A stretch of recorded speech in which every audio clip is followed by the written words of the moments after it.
dia, graça e paz, meus irmãos, um bom dia a todos e que Deus os abençoe grandemente, amém?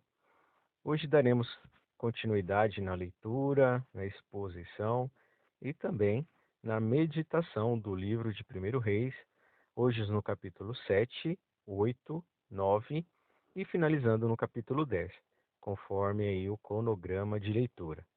No capítulo 7, amados irmãos, relata a construção de outros edifícios. Depois de terminar o templo, Salomão passou para a próxima parte de seu programa de construção. Entre os versos 1 a 12, nós estaremos vendo a construção de outros edifícios. Portanto, essa foi a construção de um magnífico palácio que durou 13 anos. Ele também construiu muitos outros edifícios caros neste período.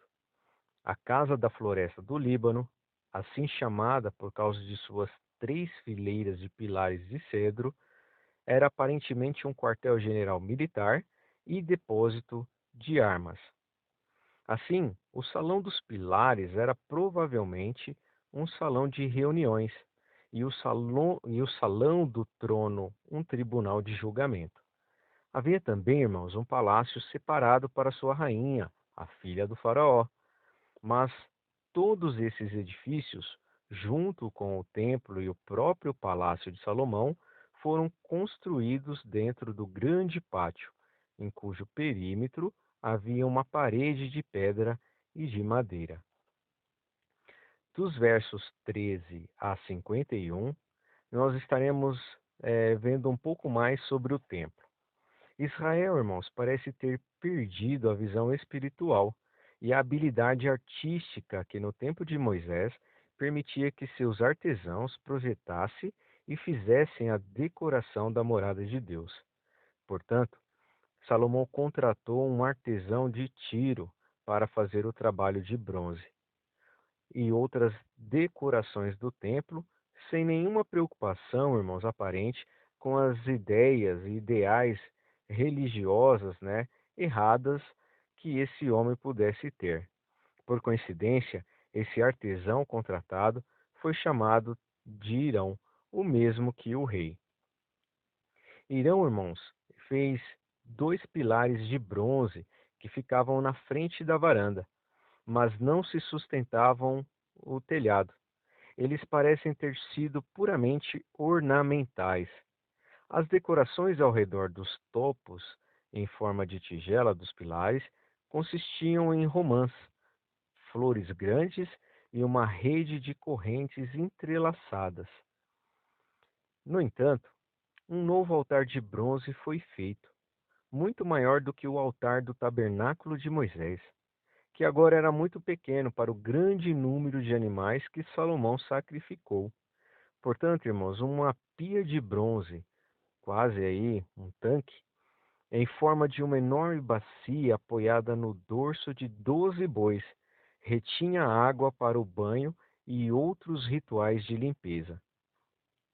Havia 10 pias móveis adicionais, cada uma consistindo de uma bacia de bronze fixada no topo de um carrinho. A bacia ficava dentro de uma moldura quadrada, na parte externa da qual estavam fixados os painéis decorativos. O escritor, então, irmãos, eh, lista todos os artigos feitos de bronze. Sendo assim, a fundição do bronze foi feita em um local no Vale do Jordão, onde o solo era adequado. Mas outros artigos também foram feitos, até que o templo fosse concluído em todos os detalhes e totalmente equipado para os seus serviços, como vimos no capítulo 7, entre os versos 40 a 51. Iniciando o capítulo 8, veremos nesse capítulo, irmãos, que a arca foi levada ao templo. Então o rei Salomão convocou todos os chefes das tribos e dos grupos de famílias de Israel para irem encontrar-se com ele em Jerusalém, a fim de levarem a arca da aliança de Deus de Sião, a cidade de Davi, para o templo. Em 1 Reis, capítulo 8, dos versos 1 a 21, veremos como a arca foi trazida ao templo. Pessoas vieram, irmãos, de todo Israel para celebrar a dedicação do templo. A cerimônia ocorreu na época do festival do meio-ano. E aqui nós temos uma referência em Levíticos, capítulo 23, versos 24 a 34. Ao transferir a arca da tenda temporária de Davi para o templo, Salomão, irmãos, evidentemente, lembrando-se do erro de seu pai, cuidou para que os sacerdotes e levitas carregassem a arca e todos os vasos sagrados da maneira adequada.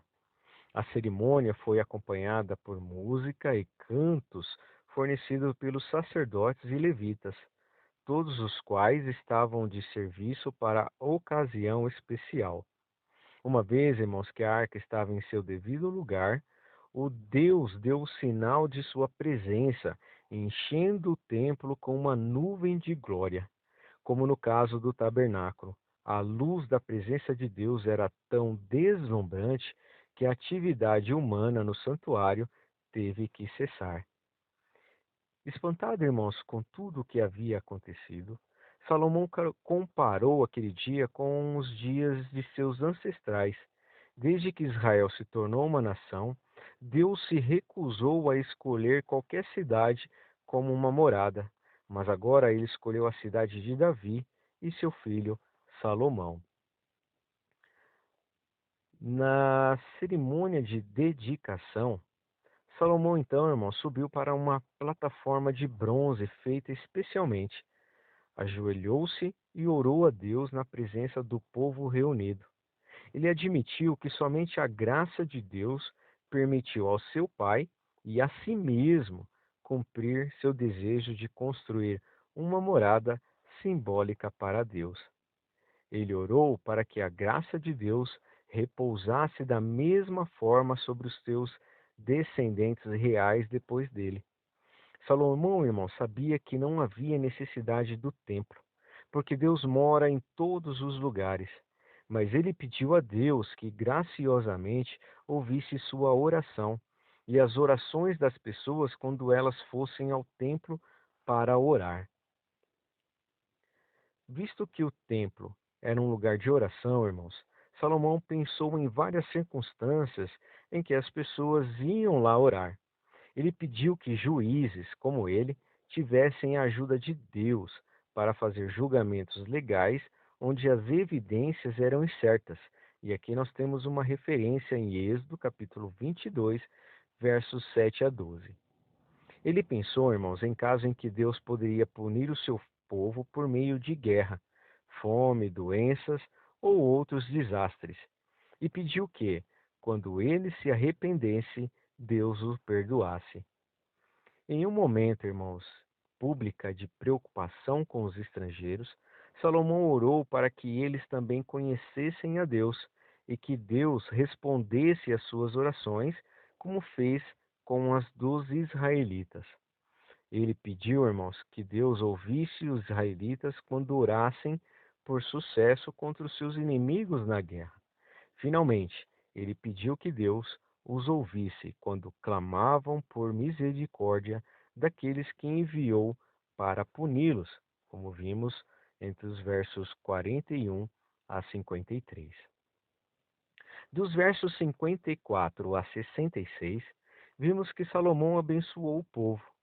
Deus demonstrou sua aceitação da adoração e a oração de Salomão, enviando fogo do céu para queimar os sacrifícios. Salomão então se preparou para orar pela bênção de Deus sobre o povo reunido. Ele louvou a Deus por sua fidelidade às suas promessas e pediu que Deus ajudasse seu povo a obedecer sua lei. A cerimônia foi concluída de maneira típica, com grande número de sacrifícios. Aí as celebrações públicas continuaram por mais uma semana, como vimos aqui numa referência entre os versos 54 a 66. Capítulos 9, amados irmãos. Iniciamos o capítulo 9 falando a respeito da aliança do Senhor com Salomão. Ao aceitar o templo, Deus novamente lembrou Salomão que a importante casa não era a casa de Deus, ou seja, o templo, mas a casa de Davi, ou seja, aqueles a quem Deus designou para governar Israel para sempre.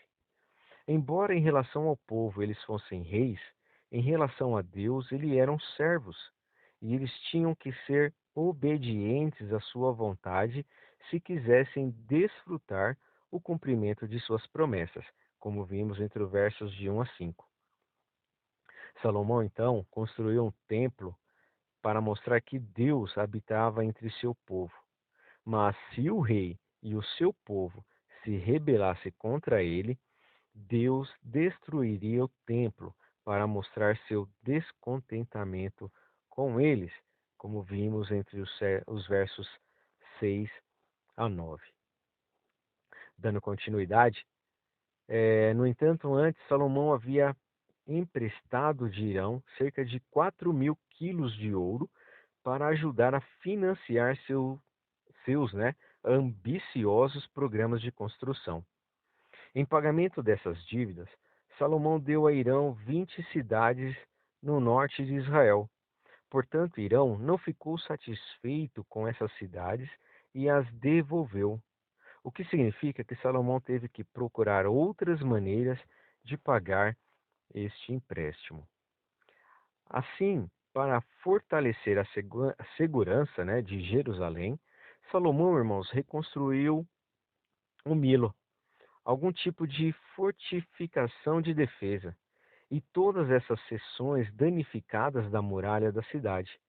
Ou seja, irmãos, ele também reconstruiu cidades em ruínas, estabeleceu bases do exército em pontos estratégicos e equipou cidades selecionadas para armazenar os produtos agrícolas coletados para manter o governo.